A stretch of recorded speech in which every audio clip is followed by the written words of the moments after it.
इसलिए जिंदगी अच्छी गुजारो, जिंदगी अच्छी गुजारो। और जिंदगी अच्छी गुजारने के लिए सबसे पहला काम क्या करना पड़ेगा मेरे भाई? ओ, नमाज पढ़नी होगी। सबसे पहला काम क्या करना पड़ेगा बोलो? तो इंशाल्लाह यहाँ पर जितने भी हमारा बच्चा नौजवान बैठा है, ओ हो, इसमें से बहुत सारे बच्चे सिर्फ जुमे जुमे की नमाज पढ़ते हैं। हाँ, इसका नाम हम रखे जुम्मन मियाँ। सिर्फ जुमे जुमे की नमाज पढ़ता है। मेरे बच्चों, सिर्फ जुमे जुमे की नमाज नहीं है, 5 वक्त की भी नमाज है, ये भी तो फर्ज है। और कुर्बान जाओ, हश्र के मैदान में सबसे पहले पूछ नमाज की होगी। एक बात याद रखना, एक लाश मिली नाले में, एक लाश मिली, बस्ती वालों की नजर पड़ गई, तो वो लाश तैरता हुआ नाला से बहता हुआ आ रहा था। तो लोगों की नजर पड़ गई तो बस्ती वाले जमा हो गए कि भाई कहर लाश है, के मरे गई है, के मरे गई है, मियाँ निकालते निकालते निकालते। तो 4-5 नौजवान आगे बढ़ा, वो लाश को निकाला। बोला के छे पहचान? बोले नहीं भैया, हम नहीं पहचाना। के छे जी? लाश फूले गई है। जिसमें फूल गया था, ऐसा पता चल रहा था कि मरने वाला कम से कम 2-3 दिन पहले मरा है। इसकी शक्ल पहचान में नहीं आ रही है, मरने वाला कहाँ का है, किस बस्ती का है, किस इलाके का है। बोले कैसे पहचान में आएगा? भाई ये देखो तो पहचानो तो सही, ये मुसलमान है कि नहीं है, ये इधर का है कि उधर का है, पहचानो तो सही। बोले कन्ने पहचान है बे, दाढ़ी ते छे नहीं, चेहरे पे दाढ़ी नहीं है, इस्लामी लिबास नहीं है, तो कन्ने पहचान में? भाई पहचान में आएगा? अरे बोलो ना, पहचान में आएगा? नहीं आएगा। बोलेगे भाई आधार कार्ड देख यार, कुछ कागज को छेद जे वो देखते, आधार कार्ड और नाम से पहचाना जाएगा। भाई नाम से पहचान में आता है ना। बोले निकालो, आधार कार्ड निकाला, आधार कार्ड मिल गया उसके जेब में, तो आधार कार्ड में लिखा हुआ था नाम जे यार चिंटू। बोले बापेर नाम? बोले बापेर नाम छे मिंटू। पहचान में आएगा? वो कैसे समझ में आएगा? चिंटू इधर भी है उधर भी है, मिंटू इधर भी है उधर भी है, राजा इधर भी है उधर भी है, पप्पू इधर भी है उधर भी है, लड्डू इधर भी है उधर भी है। तो बोले कन्ने हवे समझो नहीं ओसो हो, ये मुसलमान छे कि की छे नी छे, समझो नहीं ओसो हो, कन्ने की हवे। तो एक आदमी बोला कि एक आर रास्ता छे यार, पहचाना एक रास्ता छे यार। अब क्या रास्ता हम नहीं बोलेंगे, आप लोग तो खुद समझदार हैं, समझेंगे ना। बोला वही रास्ता है, उसी से पहचान में आएगा कि ये मुसलमान है कि नहीं है, नबी का कलमा पढ़ने वाला है कि नहीं है। तो बोला कि फिर देख लो उस रास्ते को भी क्यों छोड़ोगे। तो लोगों ने उसके कपड़े को हटाया, तो बोला हाँ है तो मुसलमान है, कुर्बान जाओ। मोहल्ले वालों ने कहा मेरे नौजवानों एक पैगाम लेकर जाओ, एक बात याद रखना, अरे कम से कम शक्ल से नहीं तो कम से कम लिबास से तो पहचाना जाओ कि ये मुसलमान है। अरे मुसलमान की शान तो ये है कि मुसलमान जिस गली से गुजर जाए उसकी खुशबू बता दे कि इधर से कोई मुसलमान गुजरा है। मुसलमान की वो शान होनी चाहिए। तो मौजूद सामने तो बस्ती वालों ने कहा भाई मुसलमान है, हमारा भाई है, इसको हम लोग दफन कर देंगे, जनाजा की नमाज पढ़ के दफन कर देंगे। तो बोले भाई ठीक है, तो कन्ने होवे तो कफन खरीदना छे। तो एक आदमी बोला कि 100 टका हम देंगे, दूसरा आदमी बोला 50 टका हम देंगे, तीसरा आदमी बोला कि भाई चलो 100 रुपया हमसे भी ले जाओ। चंदा हुआ, पूरे बस्ती में चंदा हुआ, कलेक्शन हुआ। एक आदमी गया लोहागड़ा हाट गया, पदमपुर हाट गया, कफन खरीद करके ले आया, खुशबू ले आया, साबन ले आया, उसे अपने हाथों से गुसल दिया, जनाजे की नमाज पढ़ी गई, फिर उसको कब्रिस्तान में ले जाकर दफन कर दिया गया। ठीक 3 दिन के बाद एक गाड़ी उस गांव में घुसी है।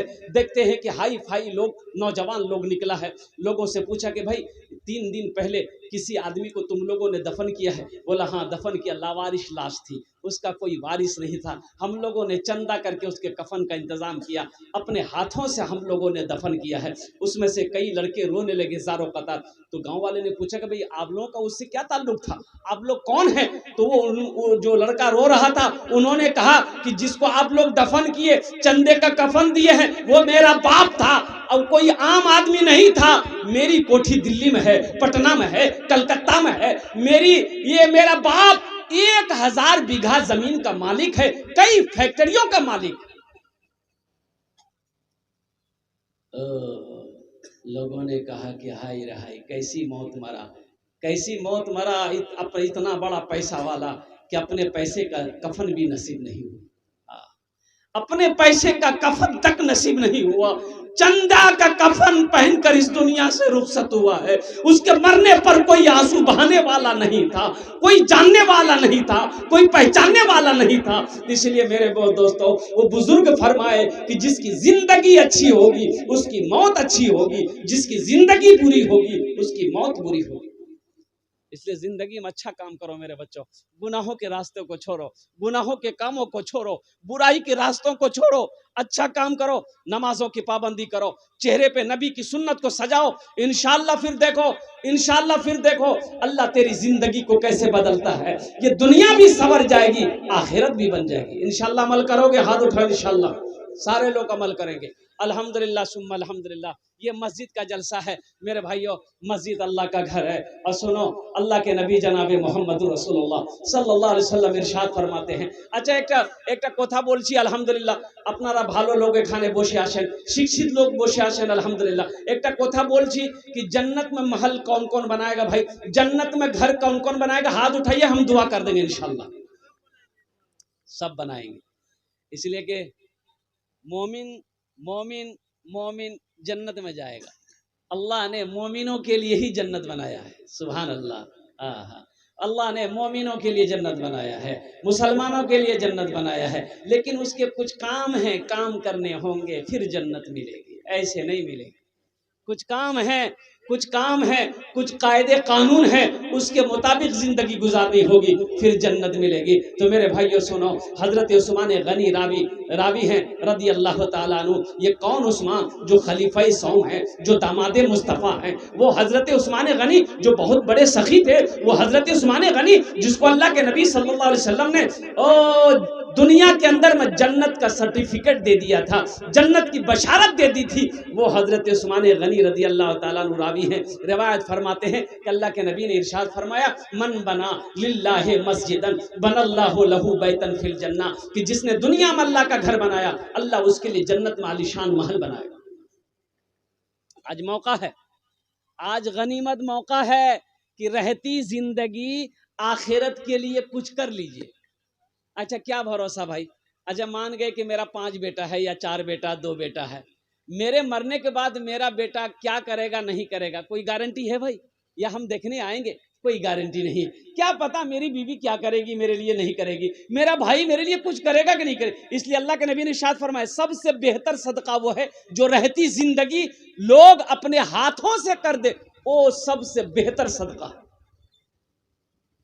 जो रहती जिंदगी आप हयात से हैं, आप जिंदा हैं, खेत का मालिक आप हैं, सोने चांदी का मालिक आप हैं, अल्लाह अकबर कबीरा। तो रहती जिंदगी आज मालिक है, माल का मालिक आप हैं, तो अपने हाथों से जन्नत में महल बना लो, जन्नत में महल बना लो, जन्नत में घर बना लो। रहती जिंदगी अपना पैसा अल्लाह के बैंक में जमा कर दो, ताकि मरने के बाद बेटा याद करे या ना करे गम नहीं है, भाई याद करे या ना करे गम नहीं है, बीवी भूल जाए गम नहीं है। और सुनो, कयामत तक अल्लाह कब्र में आपको मरने के बाद इसका सवाब अता फरमाता रहेगा। और हशर के मैदान में अल्लाह ने जो वादा किया है, मन बना लिल्लाहि मस्जिदन बनल्लाहु लहू बैतन फिल जन्ना, कि जिसने दुनिया में अल्लाह का घर बनाया, अल्लाह उसके लिए जन्नत में आलीशान महल बनाएगा। तो अल्लाह उस महल की, उस घर का चाबी आपके हवाले करेगा।